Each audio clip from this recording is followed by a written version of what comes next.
Hello, and welcome to Transcending Ascension. Today we continue our read through of the Gospel of Thomas.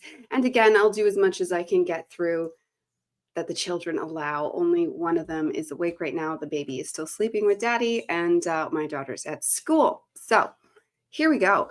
Last we left off from 1 to 15, and today we pick up with 16, as just like in the Bible, they are numbered throughout verses. It's okay if you missed the first part, you can jump on in as we're picking and choosing and transcending the words written here and how that's applicable right now for our own enlightenment, because that's the entire goal of this channel, is enlightenment and global ascension. Here we go. Jesus said, "Perhaps people think that I have come to cast peace upon the world. They do not know that I have come to cast conflict upon the earth, fire, sword, war. For there will be 5 in a house. There'll be 3 against 2 and 2 against 3, father against son and son against father, and they will stand alone." Now, this I've learned in my own personal life. When you are ascending and, transcending, enlightening, you will upset a lot of people.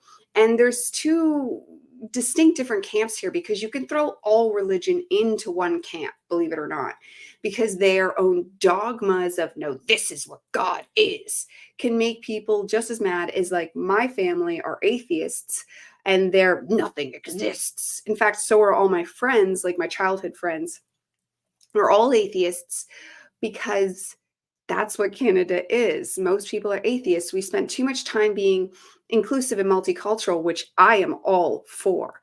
Well, I love Buddhism and Hinduism, and so that population coming in is fantastic, except that they told the rest of us to just drop religion. So from my own parents on, because there was no more Christianity at all. Like, my grandmother was the last of that, and it faded away, and now there's nothing. And all my friends were also raised that way, it looked like. Some of them said they had religions, but it's clear they don't live by them or believe them, when that's not okay.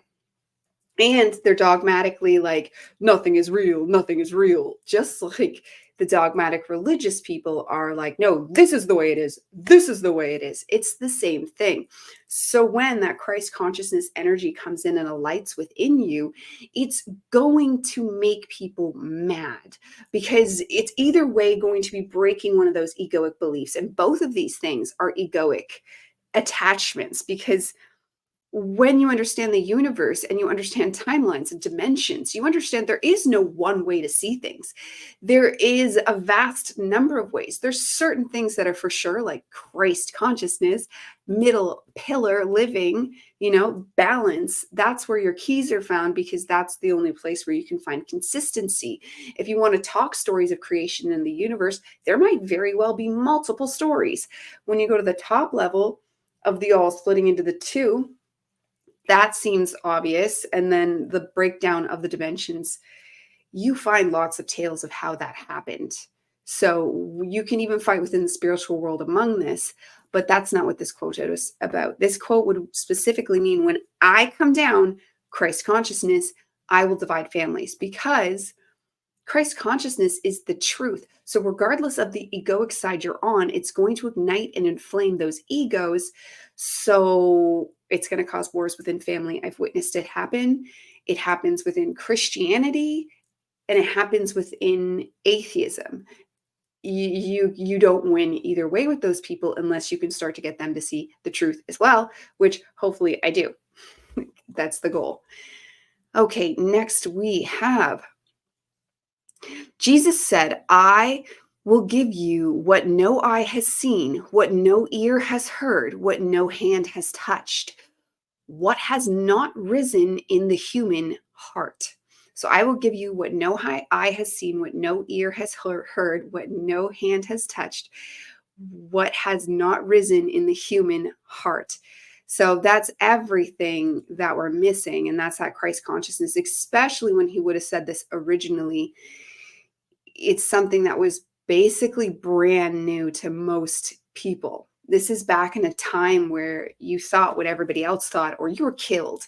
Like right now, we get judged, but you used to get killed for alternative beliefs, just like Jesus himself was killed. So that's self-explanatory right there on how I see that one. Next, we have, switch over to my bigger font version. The disciples said to Jesus, "Tell us, how will our end come?" Jesus said, "Have you found the beginning then, that you are looking for the end? You see, the end will be where the beginning is. Congratulations to the one who stands at the beginning. That one will know the end and will not taste death." Yes, this is that image that I've shown in previous videos where, which I can't pull up now because you might see the rest of my pictures, because it's that image that like comes in on itself, the toroidal field coming in on itself, coming in on itself, coming in on itself, because the end and the beginning are the same thing. God has always existed. And then anthropic principle level style, we existed at the same time. The human and God. That one I don't comprehend. That one I'm not 100% on. But I am 100% on the toroidal field coming in and in and in. So it never ends. And it's always recycling itself. Because you know the apple, that's constant. It's never ending. That circle, that sphere, this is where flat earthers lose me. Because they have a lot of good points, except that you don't understand the entire universe works off a toroidal field unless we're just a flat earth inside the toroidal field. You might have me there. I want that to be true. That sounds awesome.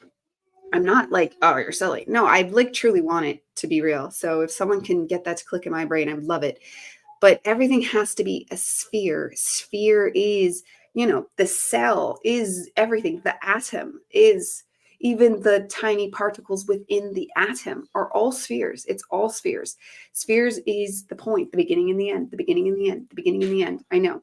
But that is something profound that, like, I'm sure if you do drugs, you could see and understand it. But when you're not on drugs, it's hard to really, like right now, like I can see it. I know what they're talking about, but you can really, this is the kind of thing when you get into transcendental experiences or just meditate on it, you can start to feel the truth of it. And higher realms don't actually have like the language we have. They can use it allegedly, but it's all emotions. This is how I've personally experienced it. And then this is why your own brain can cause you problems, because I will be in commune with my guides, which is your closest level of someone you actually talk to. Because you could try praying to God, but you actually have better luck if you just go straight to your own guides. It's all emotions and feelings, but I can feel my own brain. It very rarely does something pop in my brain where I didn't feel the juice pushing that forward, but the juice came from the emotions they gave me. Sometimes I get words and phrases that came out of nowhere, and that's awesome. But usually it's like a translation from that emotional place, and then your own brain will throw in words to kind of match it. And this is why relationships with your guides can be like, it's a work, it's a practice. It's a great one. I recommend it, but you're going to have to work through that language there with them and learn to speak with them. So next, switch to my big one again. Sorry, I can't read the tiny writing. I got to switch back over, even though I have glasses. Jesus said, congratulations to the one who came into being before coming into being. If you become my disciples and pay attention to my sayings, these stones will serve you. For there are 5 trees in paradise for you. They do not change, summer or winter, and their leaves do not fall. Whoever knows them will not taste death. Now that one I don't know. He's saying something super secret there. The beginning came into being before coming into being would be those that were enlightened before they came here. Someone like Matthias de Stefano, where they were like already enlightened before they came down, like probably Jesus's soul himself. Like there's rumors he was the Buddha. He's Thoth, like that whole chain of events there.